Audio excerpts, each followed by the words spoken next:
Hey, what's up guys? Back again with another video in the Python series. This time I'm going to show you to work with numbers and how to do math operations. I don't feel right losing my mind. I see you all the time, only when I shut my eyes. I don't feel right losing my mind. See you all the time, only when I Alright guys, so now that we know how to make programs and then run them, which is pretty much the most simple thing you need to know to get started, we can actually start doing stuff like adding numbers and stuff like that. So what we're going to do first is do it inside of the REPL, the read, evaluate, print line thingy-majiggy. So we open up PowerShell here, and then we're going to open up the REPL here, so Python, and now it's open as you can see here, and so we can start doing some stuff. Okay, so the first thing you can do is just get it to print out stuff for you by, you can either do the print function like we've done before, or you could just put a number in there or something like that, and then it'll just repeat it back to you. Okay, so that's how you do that. But what if you want to add numbers? You could actually do that if you want to. So we could do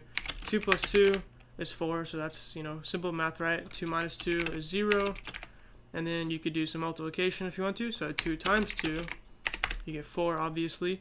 But now whenever you do division, you get something kind of weird. You get a float. It's not weird, but so basically there's two different types of numbers inside of Python. There's a regular number or an integer, but there's also what's called a float. A float is basically a number or an integer but with decimal places. Okay, so as you can see here, 2 divided by 2 will obviously return 1, but in this case it returns a float because it has a decimal. That's how you know it's a float. Okay, so something you have to remember is that whenever you do division, it always returns a float for some reason, because of course whenever you divide a number unevenly, like we did here, sometimes it's going to return a decimal point, right?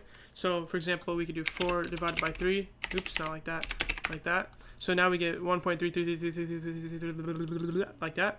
So we don't want that, normally, that's kind of useless to have all these crazy 3's right here, but it's very good for precision, it's very good to be precise when you're working with numbers sometimes. So that's why it offers that ability, so that you can have precise numbers whenever you're doing mathematical operations. Okay, so yeah, that's how you add, divide, subtract, and multiply.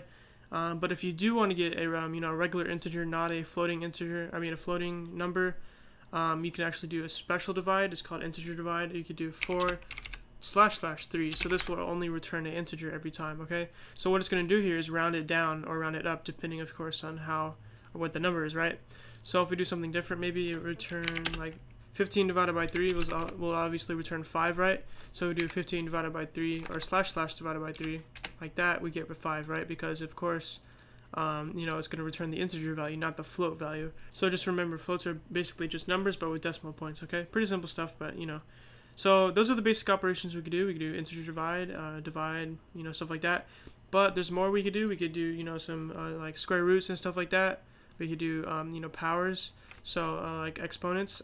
So we could do 2 cubes. Okay, so this will basically cube the number 2, right? So this will be the same as doing 2 to the power of 3. Okay, so that's what that will do. So as you can see here, if you press enter, we get 8, right? Because 2 times 2 times 2 is equal to 8. So that's how you do exponents.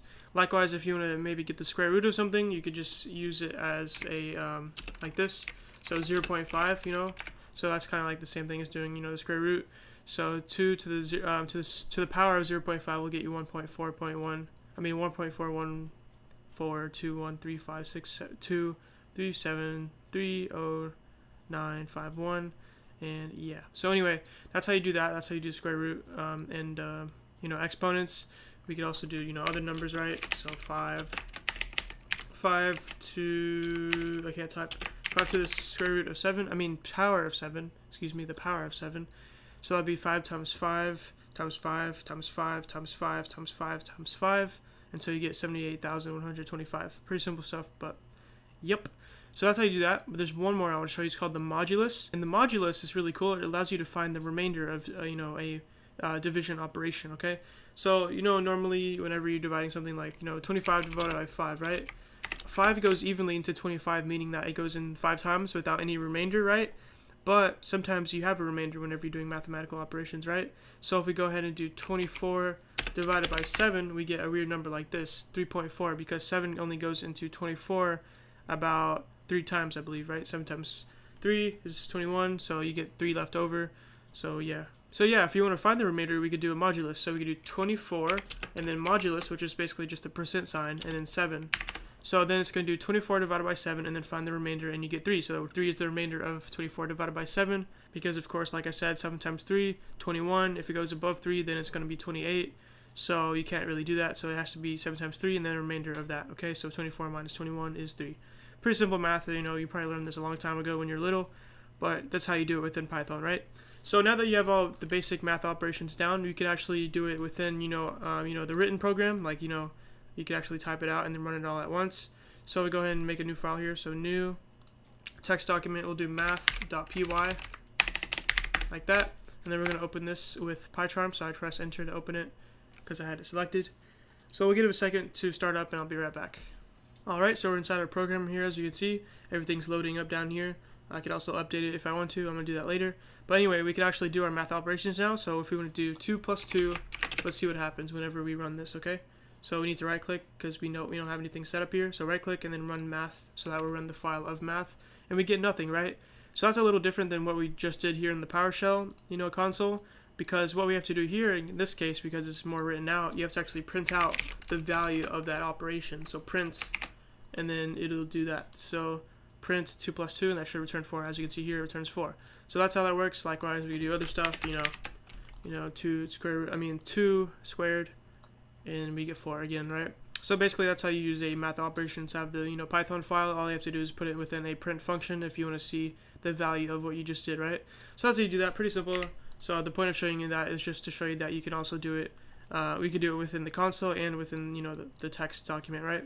So pretty simple stuff. I know this was a very, very simple episode yet again, but it's very good to understand the fundamentals like adding and subtracting and all the math operations so that you can begin learning how to code and do some cool stuff, because once you start coding, you're going to need math a lot, pretty much, okay? Well, not a lot, but a good amount. So anyway, if you like this episode, leave a like if you want to see more, subscribe, and peace.